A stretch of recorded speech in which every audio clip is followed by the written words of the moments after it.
Well, hello everyone, and welcome again to the podcast. And I'm excited for you to get to know today Carly Hill from Carly Hill Coaching. Carly, welcome. Glad you're on the podcast. Yeah, I was looking forward to it all morning. Yes, and Carly also has a podcast, and I'll let her tell you a little more about that. But it's the Thriving Therapreneur Podcast. And so, Carly, as I start with everyone, tell folks a little more about yourself and how you've landed where you've landed. Yeah, absolutely. So I'm a social worker by trade. I'm now a business coach, teaching therapists how they can outgrow the office, have more freedom, flexibility, security by tapping into the online space, creating digital products, creating courses, really leveraging all of their clinical knowledge and just making a larger impact and buying back their freedom. I started in community mental health, brick and mortar, 9 to 5 therapy jobs. I did work at BetterHelp for a short period of time when I Hmm. got laid off from my 9 to 5 therapy job during the pandemic. I had a very successful private practice, but I was capped. I was trading dollars for hours. I was back to back one-to-one sessions. I was like, there's got to be a better way. I always valued my freedom.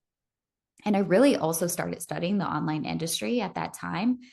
I was like, what are all these coaches doing? What do they know that we don't know? What is this secret? How are they so successful? And I was also a little skeptical, and had Hmm. all of these feelings about coaches because we went to school for years and years and years. We have certifications, every letter of the alphabet.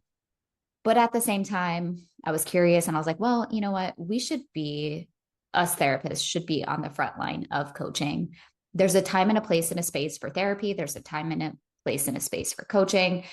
And honestly, I didn't even really fully understand the difference between therapy and coaching. It's can be quite confusing, and we can talk about that. Hmm. And when you Google it, most of the time people are more confused. And so I also started studying that difference, speaking with attorneys. How can I add coaching while protecting my license? I actually found out that I was doing a lot of coaching already in my quote unquote private practice, Hmm. but I was limiting myself by the money I could make, by the impact that I could make. So I made the shift myself. Long story short, started creating curriculum, courses, digital products. Therapists naturally started asking me, how are you doing this, Carly? I'm a natural teacher at heart. And so from that, my signature program, the Therapist to Coach Accelerator, was born. I actually, at the time of this recording, am doing a massive rebrand, and the name has changed to the Coach Intensive. I've added more support, Hmm. but that's my MO, is just helping therapists scale, Yeah. have Yeah. freedom, use their clinical knowledge. Right, right.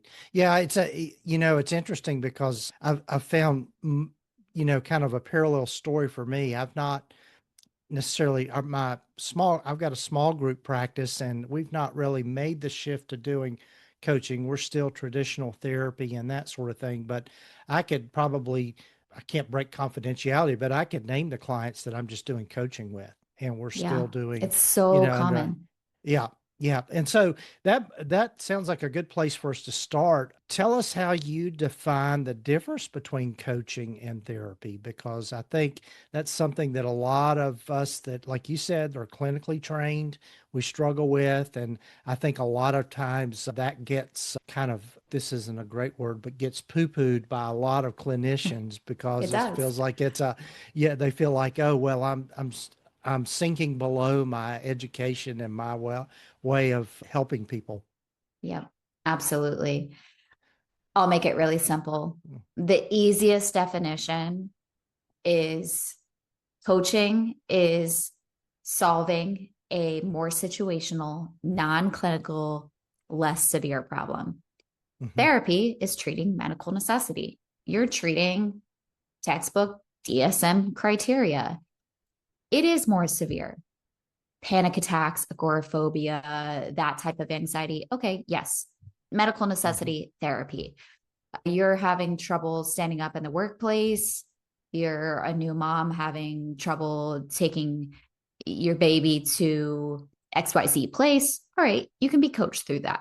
So is it a situational, non-clinical, less severe problem, or do they need to be treated for medical necessity? I think the definition that trips people up all the time is, well, therapy is working on the past and coaching is working on the present and the future. I know, as both a therapist and a coach, you talk about the past, present, and future in both scenarios. Right. So there is a lot of nuances and there is a lot of overlap. But if you can just stay focused on, am I treating them for medical necessity or not? For example, I have a therapist turned coach who works with domestic violence, PTSD in her private practice, right? And she has a coaching program to help these women boost self-confidence, get back into the dating world. Mm-hmm. It's very specific. It's just for that self-confidence, getting back into the dating world, navigating that. She's not treating them for PTSD. If they need to be treated for PTSD, she's going to put them in her private practice. Mm-hmm. Does that make Yes. sense? Yeah. Yes, it does. And that's really kind of how I've thought about it. Excuse me, over the years as well. Just, coaching, helping with a specific problem that doesn't necessarily have any kind of, for lack of a better term, doesn't really fit any sort of diagnosis other than, we, you know, unfortunately or whatever, I think a lot of times we throw adjustment disorder on a lot of Or anxiety says, unspecified. That was yes, me in my private yeah, practice. And I was right, just, right. Yeah, you don't know what you don't know, but yeah, I was so guilty of that. And I talk about right, that too. right. And come to find out, I really was just coaching. They did not Yeah, meet criteria. right, right. I think And we could always find something to diagnose yeah, anyone and everyone, including ourselves, with, right? But right.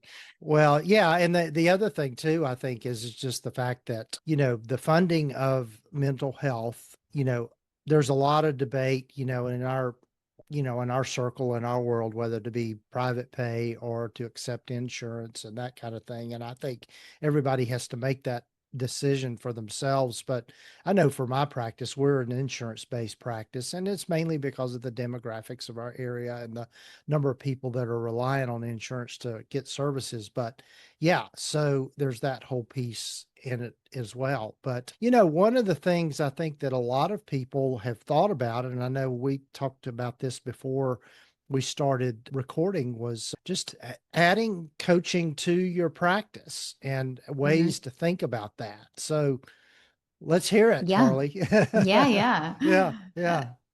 pull back the curtains, Carly. Yeah. Uh-huh. So the first thing I want to say is you don't technically add it to your private practice. It Hmm. needs to be separate. So now we're going to go into protecting your license a bit. And if you could take anything away from this, it's the word separate. Keep everything separate. Hmm. Again, you don't know what you don't know. There's not that many people teaching how therapists can ethically and legally add coaching while protecting their license, because we are still mandated reporters and informed consent is still important. And it does have to be different than our private practice. So, separate business entity, meaning separate LLC, right? Hmm. So you're not technically adding it to your practice. You're adding a new business. And then people are like, oh, well, I don't have two of everything. I gotta have two LLCs. I have to have two websites. I have to have two paperwork stuff. I gotta have two liability insurances. It's not that hard. And Hmm. once it's done, it's done. And it is so worth it to just have the peace of mind that you're doing it the proper way. Hmm. And there's people like myself to walk you through this process where you have the proper paperwork and the proper disclaimers on your website. It's I would say it's no excuse to not add coaching, because Hmm. it can be so daunting in your head, but it's actually pretty simple. You Hmm. know, it's not a hard and fast black and white rule if you need a separate website or not. You can have a services page on your private practice website. That's fine, but we don't want clients to be confused.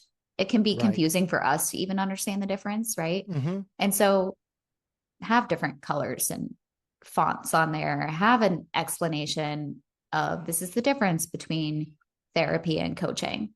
So Hmm. the first thing when you're like, all right, I want to add coaching, is just make sure you're taking the steps to protect your license.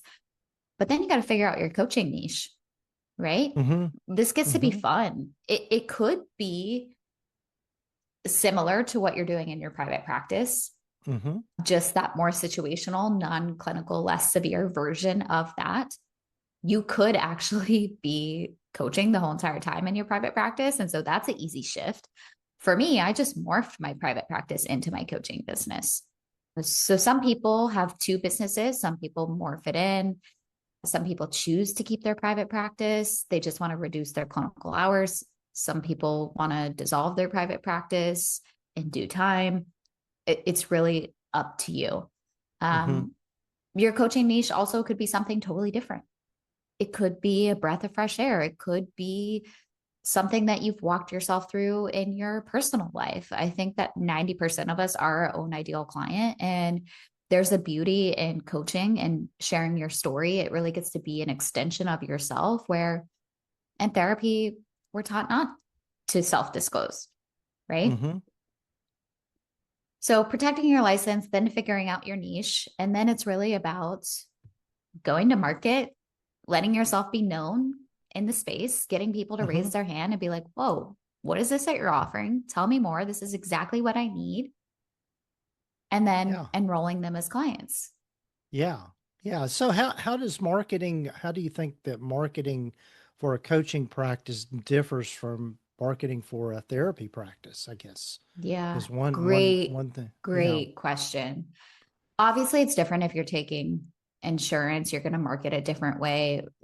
Just in your private practice, if you're a self-pay practice or you're an insurance-based practice, you're going to market differently. And obviously in coaching, it's completely self-pay, right? People can use their HSA, FSA if it allows them to do so, but still self-pay, no insurance. I think the main thing is, well, let's back up and talk about just marketing in general Mm-hmm. first. In Mm-hmm. marketing, you either have organic marketing or you have paid advertising. Organic marketing is free social media marketing. Paid advertising is either Google ads or Meta ads, so Facebook ads or Instagram ads. In your private practice, Google ads typically work well if you're going the paid advertising route because it's local, right? You usually have a brick Right. and mortar practice, or even if you're just doing telehealth, you're still seeing clients within the state that you're licensed. So Mm-hmm. Google ads work well for that. In the coaching space, Meta ads work well. So that's Facebook and Instagram ads. Regardless, I never recommend anybody take a hop, skip, and a jump to paid advertising without testing out their messaging and seeing what lands with their ideal clients, what gets crickets. Like, it's just as important to know what didn't work as it is Mm-hmm. what worked.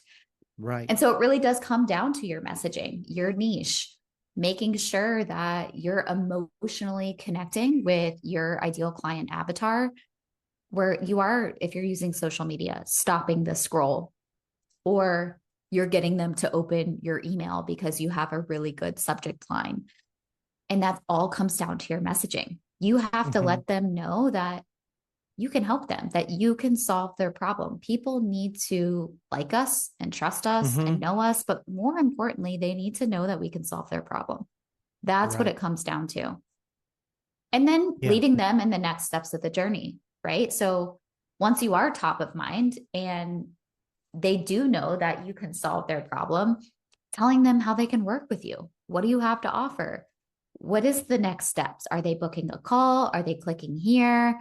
Are they going to a sales page and they're buying your digital product, your ebook, your mini course, etc.?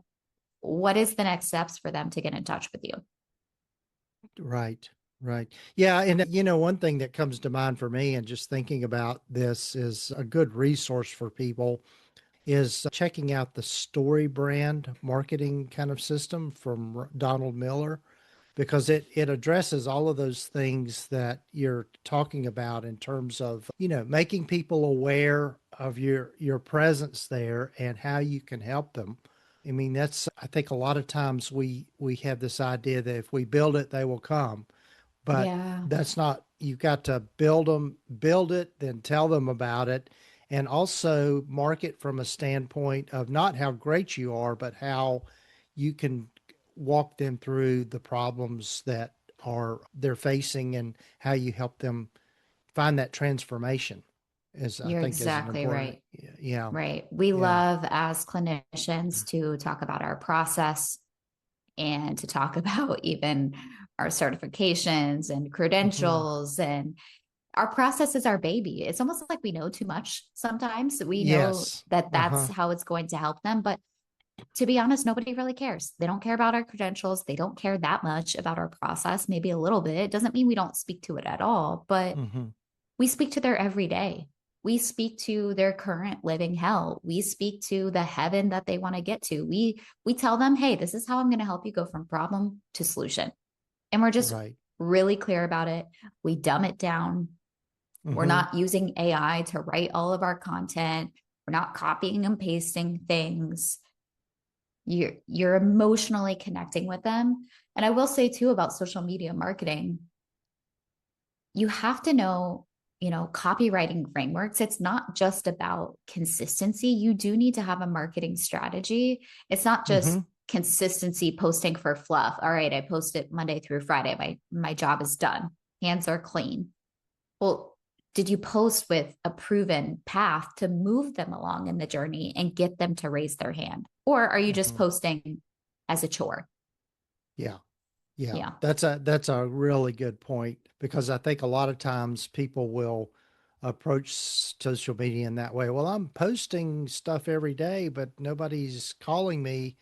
And it's just the messaging is so important with that. And just really, I think, like we said already, getting that whole transformation piece in there so that people can see what it's going to be like for them on the other side. Right. And Yeah. storytelling is a great way to do that. As you Hmm. mentioned, story sells, right? If you Right. can tell stories, if you can use analogies, if they can see themselves in you, then it's going to bypass the conscious mind. They're just going to understand. They're like, whoa, she gets it. Hmm. Right. Hmm. And they're going to be drawn to Yeah. whatever you have to offer next if you tell them exactly what you have to offer next. It's kind of like Right. you're dangling carrots and planting seeds everywhere. And then when something really goes on in their life, you're going to be top of mind and they will call you if they know exactly how to call you. Right. Right.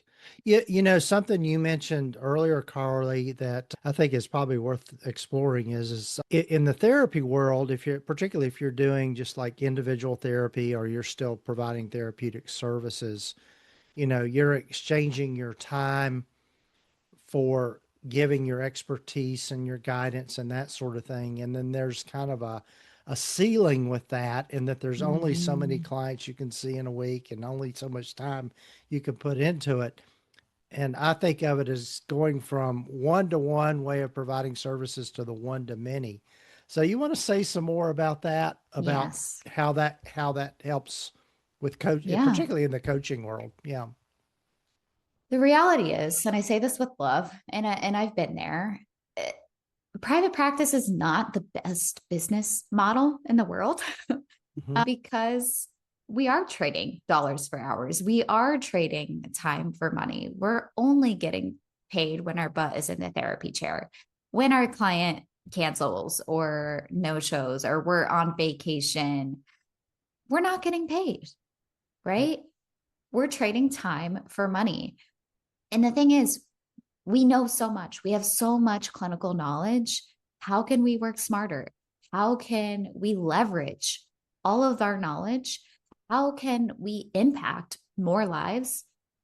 It's getting out of trading dollars for hours.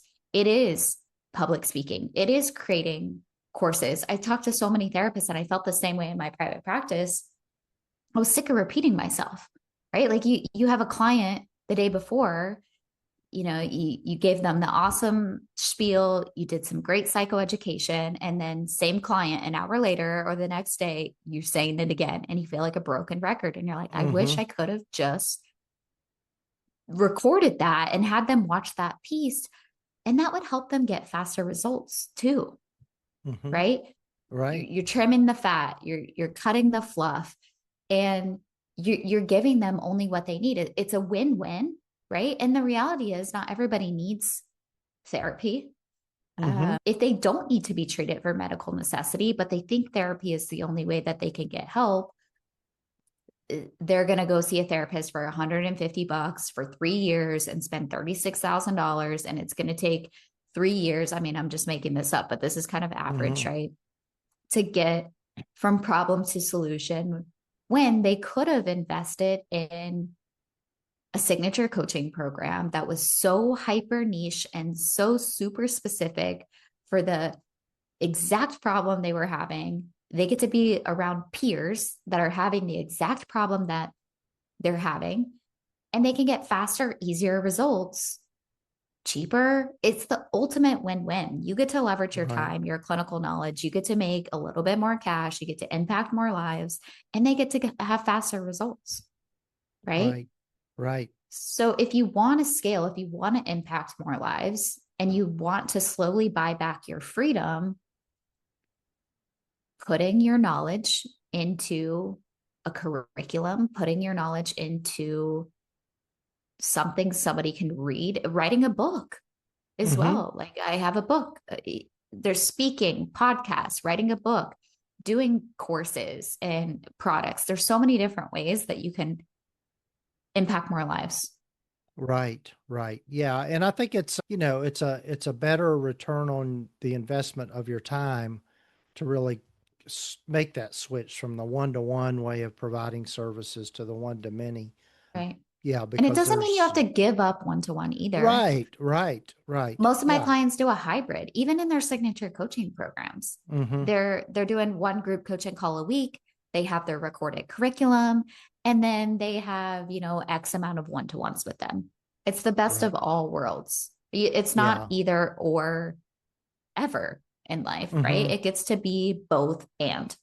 Right, right. Yeah.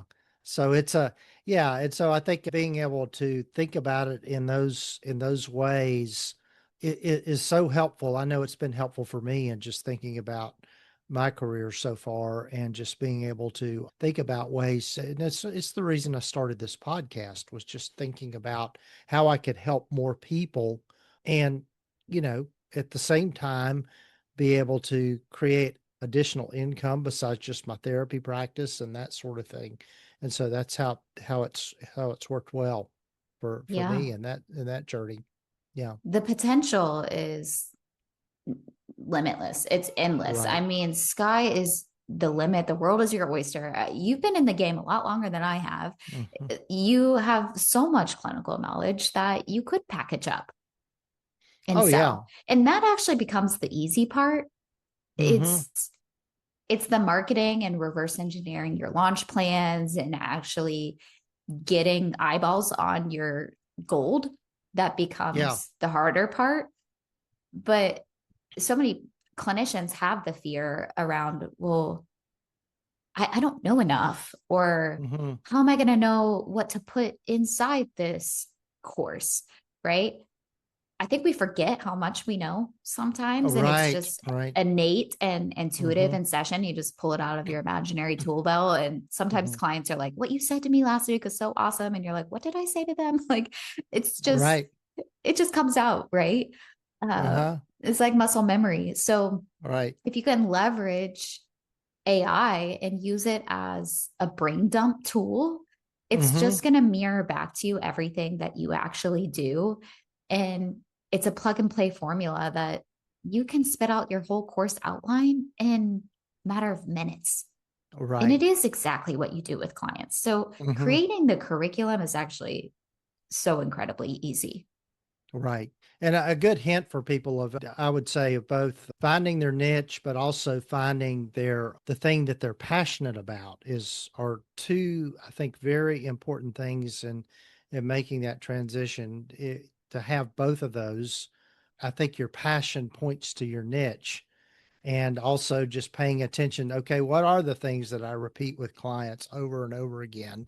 And if you were to write that down or you were to really somehow or another record that, there's your course. Yeah. Yep, absolutely. A great point that you brought up, because I have people come to me because coaching is appealing. You can make more money and they're like, "All right, Carly, what's the most profitable niches?" how can I target rich people? And I'm like, you are thinking about this the totally wrong way. Right. We need to back up and just, what are you passionate about? Who do you want to help? We can monetize almost anything as long as we Hmm. make it tangible and measurable. And people do Yeah. struggle with their niche. If we talk about the most common challenges of therapists adding coaching, niche is totally one of them. I mean, we're used Hmm. to solving every problem under the sun, morphing into whoever's in front of us. Our hearts want to save the world. We think it's going to be our niche for forever. We don't want to alienate anyone. It's just, it's a whole slew of mindset problems and drama that kind of come up when you're picking your niche. And then you're so sick of doing niche worksheets. And then you're like, oh, screw it. I'm just going to throw the towel in. Hmm. But, your niche can be laid out for you very simply. And I always say the red carpet rolls out once you figure out your niche. You can actually just plug and play everything and get going. Right. Right. Yeah. So, well, Carly, I've got to be respectful of your time. And I Yeah. know we could probably spend all day talking about all of this, but tell folks a little more about your services and how they can get in touch with you and that sort of thing. Yeah, absolutely. So you can find me on Instagram at Carly Hill Coaching. You can also visit my website, carlyhillcoaching.com. I have a Facebook group. It's free. I have probably thousands of free resources at this point, including my book. It's called the Therapist to Coach Accelerator. That's the name of the Facebook group. I'm sure we'll link all of this in the show notes. So Yes, absolutely. tons of different resources to connect, whether it's protecting your license, figuring out your niche, actually going to market and selling. We have you covered.